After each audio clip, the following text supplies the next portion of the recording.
हमारे चैनल कथा वर्णन स्टोरी को सब्सक्राइब करें और बेल आइकन पर क्लिक करें। अगर आपने अभी तक इसका भाग 1 नहीं देखा है तो अभी हमारे चैनल कथा वर्णन स्टोरी पर जाकर इसका भाग 1 देखना ना भूलें। अनंत को लेकर मां पुनः हॉस्पिटल आई। मां ने रवि के हाथ में एक पेपर देते हुए कहा, ये तकिए के नीचे रखा था, शायद अनंत के हाथ में खेलते हुए आ गया। कोई जरूरी चीज हो शायद, ये सोच में लेते आई। मां पढ़ना नहीं जानती थी, सो रवि पढ़ने लगा। उसने पहचान लिया, ये प्रेरणा की लिखावट थी और जगह जगह स्याही ऐसे बिखरे हुए थे कि लग रहा था उसने रोते रोते ही ये सब लिखा है। अरे ये तो अभी शाम को लिखा है उसने। क्योंकि प्रेरणा की आदत सभी जानते हैं, वो कुछ भी लिखती है तो उस पे अपने साइन करके नीचे तारीख और समय भी लिखती है। मतलब कि जब रवि थोड़ी देर के लिए सिगरेट पीने बालकनी में गया था तभी प्रेरणा ने ये लिखा था। रवि पढ़ने लगा, पता है रवि, जब प्यार में हम दोनों सराबोर हुए थे पहली बार, जब हम पहली बार अपने अपने दिल की बात एक दूसरे से कहने को मिले थे, जो शायद हमारे प्यार की पहली ही शाम थी, उस दिन हमने समंदर किनारे बने उस कॉफी होम में समंदर की लहरों को साक्षी करके एक दूसरे से पूछा था कि हम एक दूसरे को ऐसा क्या दे सकते हैं जो सच में बहुत नायाब हो। मैंने कहा, पहले आप कहो रवि। याद है रवि, आपने क्या कहा था? आपको तो शायद याद ही नहीं है, लेकिन मैं एक पल भी नहीं भूली। आप ही ने कहा था रवि कि मैं तुम्हारे सांसों से अपनी सांसों को जोड़ना चाहता हूँ, बोलो दोगी मुझे ये तोहफा? मैंने आपकी आंखों में प्यार की सच्चाई देखी थी, उस एक पल में मैंने आपके साथ अपना पूरा जीवन देख लिया था। ऐसे तोहफे आप मांगेंगे ये कल्पना तो नहीं की थी, लेकिन आपकी इस ख्वाहिश ने ही मुझे भी ये ख्वाहिश दे दी कि मैं आपकी ये इच्छा जरूर पूरी कर दूँ। दिल में तो आया था कि अभी ही पूरी कर दूँ, पर मैं शादी के बाद आपकी ये इच्छा जरूर पूरी करूंगी, मैंने सोच लिया था। लेकिन साथ ही ये भी था कि मुझे आपकी सिगरेट बर्दाश्त ना थी। मैंने अपने घर परिवार में कभी ये सब देखा सहा नहीं था। मुझे इसके धुएं से, इसकी अजीब सी स्मेल से हद से ज्यादा नफरत थी, मेरा दम घुटने को हो आता है इससे। लेकिन फिर भी मैंने नजरें नीची करके कहा कि सही वक्त आने पर आपको ये तोहफा जरूर दूंगी। आपकी आंखें खुशी से चमक उठी थी। मुझे बहुत अच्छा लगा था रवि। फिर आपने मुझसे पूछा कि तुम्हें मुझसे क्या चाहिए। याद है रवि, मैंने एक ही चीज मांगी थी, रवि आप ये सिगरेट पीना छोड़ दो, इसके अलावा मुझे सारी जिंदगी कुछ और नहीं चाहिए। आपने कहा, बस एक सप्ताह बाद तुम मुझे सिगरेट पीते नहीं देखोगी। मैं कितनी खुश हुई थी आप इसका अंदाजा नहीं लगा सकते। लेकिन आपने पलटकर ये नहीं पूछा कि मुझे यही तोहफा नायाब क्यों लगा। मैंने बताया भी नहीं। जानते हो रवि क्यों यही मांगा था मैंने? ताकि मैं आपकी ख्वाहिश पूरी कर सकूं। हाँ रवि, आपकी सांसों से अपनी सांसों को जोड़ने की ख्वाहिश मेरे मन में भी जग चुकी थी, पर आपकी सिगरेट ने मुझे ये कभी करने ना दिया। मुझे आपसे बहुत प्यार मिला है रवि, बहुत सम्मान मिला है।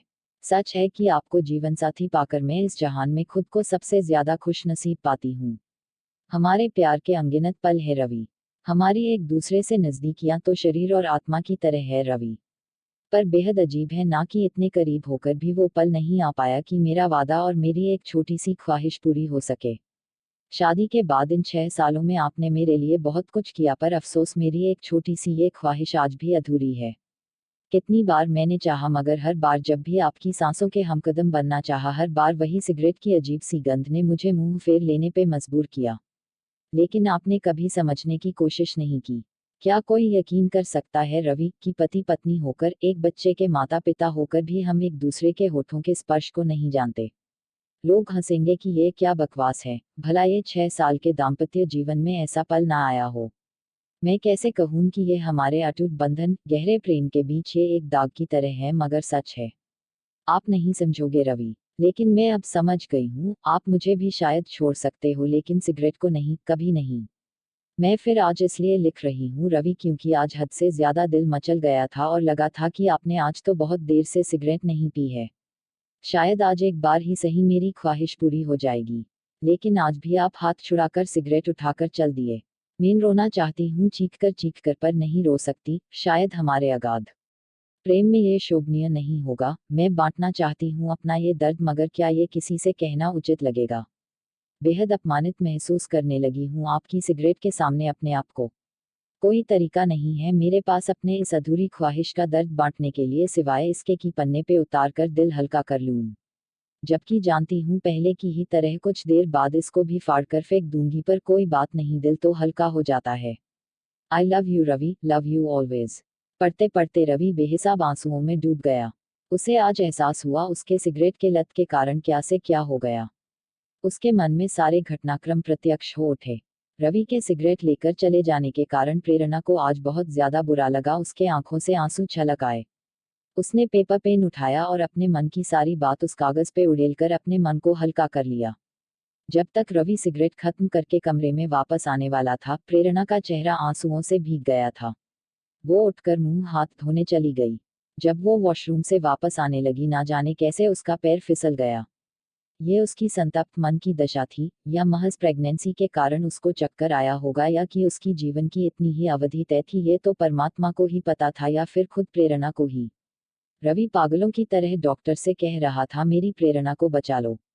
मेरा सब, मैं तुम्हारी हर बात मान लूंगा आज से, अभी से। अब नहीं टालूंगा एक सेकंड भी नहीं। बस मत जाओ मुझे छोड़कर। प्रेरणा की आंखें रवि के चेहरे पे टिक गई।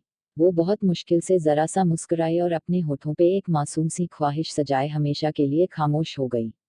ऐसी ही और स्टोरी के लिए हमारे चैनल कथा वर्णन स्टोरी को सब्सक्राइब करें। धन्यवाद।